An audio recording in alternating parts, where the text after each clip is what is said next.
Hello folks, good afternoon and welcome to RC Overdose. I hope everyone is doing awesome and having a great day so far. Now today it's a pretty windy and an overcast day outside, so I decided to do some reviews for you guys inside today. So I have my TRX4 Rubicon.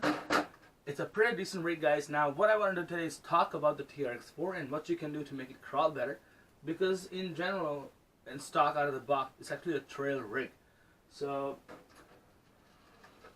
it doesn't have all the mods that you need, to make sure that it crawls. So what you want to do is have some mods, not a lot, but some mods, just some mods, and some perfections, just to make it a nice crawler.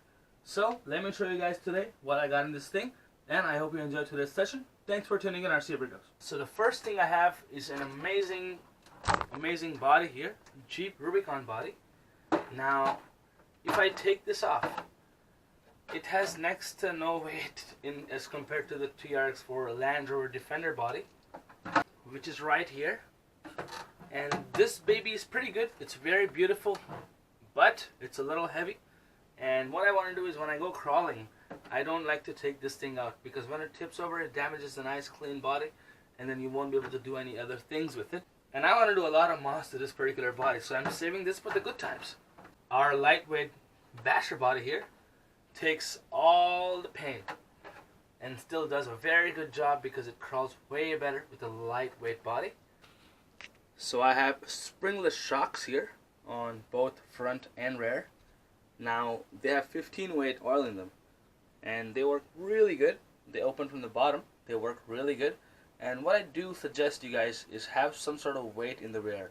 Now I have 50 grams of weight and nothing in the front, and I'll let you guys know the reason why.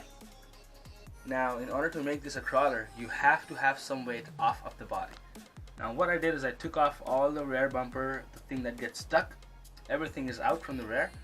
Instead, I added the 50 gram weights on each side, and I also have an aluminum transmission cover, and that thing itself has a lot of weight. I also have an aluminum rear shock tower. It works pretty good. Increases weight again, guys. I got suspension mounts here that are also aluminum, and I have the brace here, the chassis brace. It's also aluminum. Now, to keep your systems cool, you do require fans on the ESC, because my ESC went up in smokes in the first day after using a 3-cell. This little ESC here goes through a lot, and it needs this fan here. So I zip tied a VXL fan, because it also comes with the red hook here. You can just mount that in, and your fan is ready to go. And apart from that, I also have a motor fan with a heatsink mounted on top from GPM Racing Products. It's a pretty beautiful product. In the front here, I have a Savox 1210. It's a pretty good servo. The stock TRX4 servo is absolutely weak. It only has a very limited amount of torque. Next up here, I have a GPM Racing Products aluminum brush guard bumper. You guys can see this thing mounts right here with 5 screws in the bottom, and your winch is ready to go. But we don't need the winch right now, so I just have the brush guard bumper, and the clearance on this thing is absolutely amazing. Lots of clearance, and you guys can check it out. Check out the distance from the bumper to the ground. That's a lot of distance, guys. So it's gonna be rare where RC gets stuck.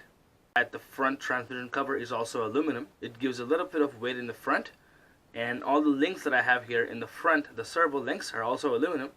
They're 3 grams heavier than the stock ones, so that does make a bit of difference in the weight. I also have the aluminum locks here on front and rear both. They all are aluminum, and they look pretty good, strong, and again, guys, they add on extra weight, which you do need in crawling. Then I have the high clearance GPM Racing Products links for the TRX4. Now this is only meant for the Land Rover Defender. If you have the Bronco, they're a little bit, smaller than the stock ones, so you can't get these things smaller than what they are, but you can adjust them, make them bigger, but can't make them small. So keep in mind, they're only for the Defender version. Next up here, I have the aluminum CVD drive shafts. Now what these things do is, these things get rid of a lot of friction play. When the plastic drive shafts are working, they're slow and they're weak. They don't perform the best. These things perform really good, and I've had lots of fun with these guys. Guys, when I say high clearance links, you guys can see the difference here. That's how much clearance you're getting from these links. It's a lot. this thing can crawl anything possible. It's an amazing product. I love it. And with the mods that I have in here, it's an absolute winner. So let me know your guys' thoughts on my TRX4, how you like it, and what's your favorite mod out of this thing. Let me know guys down in the comment section. And apart from that, I hope you guys enjoyed this video. I'll be back with more content tomorrow, so stay tuned and have yourself a great day ahead. Peace guys. Later.